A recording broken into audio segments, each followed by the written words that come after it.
Next है conceptual development principle of genetic engineering.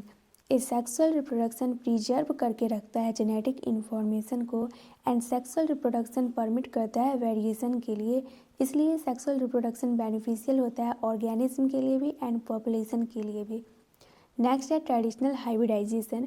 Traditional hybridisation में plant and animal दोनों का यूज़ किया जाता है ब्रीडिंग के लिए। मतलब कि प्लांट को प्लांट के साथ ब्रीड कराया जाता है एंड एनिमल को एनिमल के साथ ब्रीड कराया जाता है।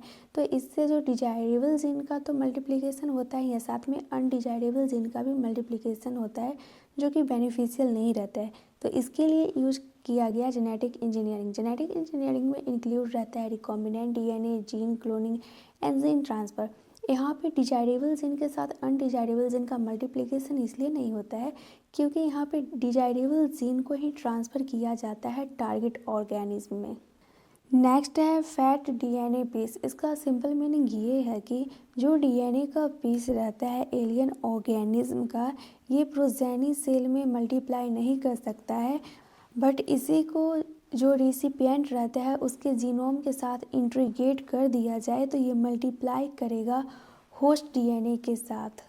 वो इसलिए कि जो एलियन ऑर्गेनिज्म था अब उसका जो डीएनए पीस है वो पार्ट हो गया क्रोमोसोम का एंड क्रोमोसोम के पास एबिलिटी रहता है रेप्लिकेट करने का।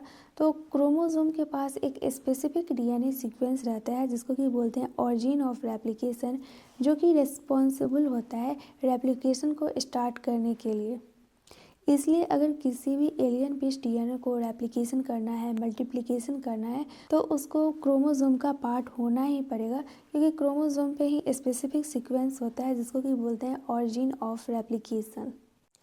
अब एलियन पीस डीएनए जो है ये होस्ट ऑर्गेनिज्म में रेप्लिकेट करेगा, इसी को बोलते हैं क्लोनिंग, क्योंकि इसमें मल्टीपल आइडेंटिकल कॉपी बनता है कोई भी टेम्पलेट डीएनए का। नेक्स्ट है first artificial recombinant DNA molecule कैसे बना था। तो इसको बनाने के लिए सिंपली बैक्टीरिया से एंटीबायोटिक रेसिस्टेंस जीन लिया गया एंड इसको लिंक कर दिया गया नेटिव प्लाज्मिड से।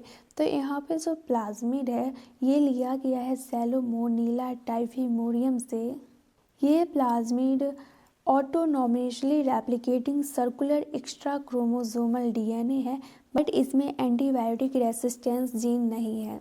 Stanley Cohen and Howard Boyer 1972 में प्लाज्मिड से ये जो एंटीबायोटिक रेसिस्टेंस जीन था वो डीएनए पीस को कट कर लेते हैं एंड डीएनए को जो स्पेसिफिक लोकेशन से काटा गया ये तभी पॉसिबल हो पाया जब डिस्कवरी हुआ मॉलिक्यूलर सीजर को, एंड मॉलिक्यूलर सीजर को बोलते हैं रेस्ट्रिक्शन एंजाइम। डीएनए पीस को कट कर लिया जाता है रेस्ट्रिक्शन एंजाइम के हेल्प से एंड इसको लिंक कर दिया जाता है प्लाज्मिड डीएनए से। ये जो प्लाज्मिड डीएनए रहता है एक्ट करता है वेक्टर के जैसा। यहाँ पे इसको समझाया गया है मस्क्यूटो के हेल्प से। मस्क्यूटो भी एक्ट करता है इंसेक्ट वेक्टर के जैसा जो कि ट्रांसफ़र करता है मलेरिया पैरासाइट को ह्यूमन बॉडी में। प्लाज्मिड भी वैसा ही काम करता है। ये एलियन पीस जो डीएनए रहता है उसको डिलीवर करता है होस्ट ऑर्गेनिज्म में। लिंकिंग जो होता है एंटीबायोटिक रेसिस्टेंस जीन का प्लाज्मिड वेक्टर से, इसमें हेल्प करता है एंजाइम एंड वो एंजाइम रहता है DNA ligase. Antibiotic resistance gene plasmid vector से अब ऐड हो गया है तो एक न्यू कॉम्बिनेशन का फॉर्मेशन होता है जिसको कि बोलते हैं रिकॉम्बिनेंट डीएनए।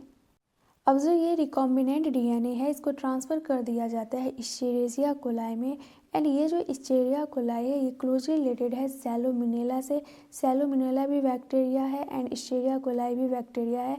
तो इस इश्चेरिया कोलाई में भी रेप्लिकेशन होता है, इसमें डीएनए पॉलीमरेज एंजाइम प्रेजेंट रहता है, इसकी वजह से यहाँ पे रेप्लिकेशन होता है। जब रेप्लिकेशन होगा तो मल्टीपल कॉपी बनेगा एंड यही जो मल्टीपल कॉपी बनता है एंटीबायोटिक रेसिस्टेंस जीन का इकोलाई में उसको बोलते हैं क्लोनिंग। 3 बेसिक स्टेप होता है जेनेटिकली मॉडिफाई ऑर्गेनिज्म में। फर्स्ट है identification DNA with desirable gene. Second है जो ये डिजायरेबल जीन को आइडेंटिफाई किया गया है उसको होस्ट ऑर्गेनिज्म के अंदर इंट्रोड्यूस करना। थर्ड है मेंटेन करना